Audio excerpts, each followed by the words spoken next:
So I need to know ਰੱਬ ਜੀ, that is ਰੱਬ ਜੀ ਦੇ ਗੁਣ, ਤਾਂ ਕਿ ਮੈਂ ਮਰਜ ਹੋ ਸਕਾਂ।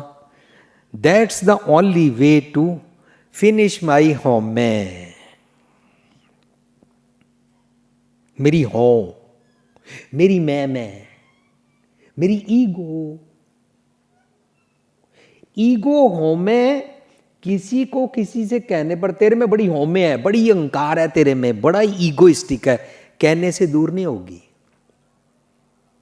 कोई किसी को कह के दूर नहीं करा सकता।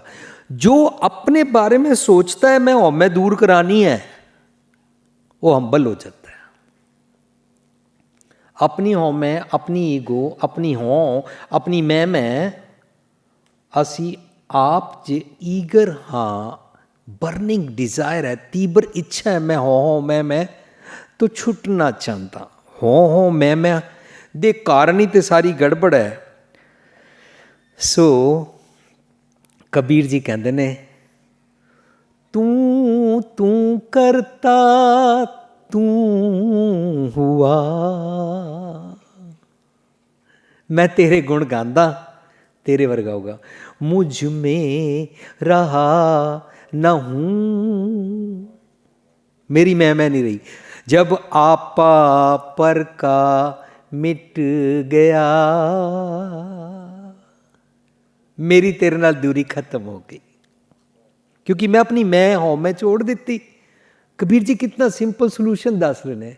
अपनी बैड क्वालिटीज मैं मेरी मन की मत छोड़ दे। तू तू करता तू आ, मुझ में रहा हूं, जब आपा पर का मिट गया, जत देखा तत तू तू तू। हुण मैनू चारों पासे जिधर वेखदा तू नजर आंदा है, तुसी नज़र आंदे हो मेरे रब जी, मेरे वाहिगुरू जी, मेरे गॉड अल्लाह खुदा जी, तुसी मैं नज़र आंदे हो। सत्संग जी कबीर जी कितना सिंपली दस रहे ने कि हौमे नूं छोड़ना पेगा। और कबीर जी कहते ने जिस दिन छोड़िया ना कबीर जहाँ दिन हौम हुआ, मैं अपनी मैं मेरी की तरफ से जिस दिन मर गया, मेरी हौं मर गई। कबीर जहाँ दिन हौम हुआ, फायदा पता की होया? पाछे पिया आनंद। I feel pleased like blossoming, खेड़ा, खुशी, विकास। कबीर जहाँ दिन होम हुआ पाछे पिया आनंद। फायदा पता क्या? मोए मिलियो प्रभु अपना, मैनू मेरा प्रभु मिल गया। संगी भजै गोबिंद, संगी कहते ने इन्हों अख नक कन इंद्रे ज्ञान इंद्रे, ये सारे भी मेरे नाल गॉडली क्वालिटीज़ नू प्रेज करते हैं। इस बारे सारे मेरा साथ देंदे हैं, सारे मनु हैल्प करते ने, सपोर्ट करते ने to be a spiritual being. So वो इंसान सिमरन करता है जो इंसान हौमे छड्डना चाहता है, वो इंसान सिमरन करता है जो गॉडली क्वालिटीज़ लेना चाहता है। हौ छड्डना हौमे नामे नाल विरोध है, दो ही ना बसें एक ठाए। वो हौमे छड्डना चाहता है, वो रब जी दे गुण जीना चाहता है, वो रब जी नाल एक मिक होना चाहता है।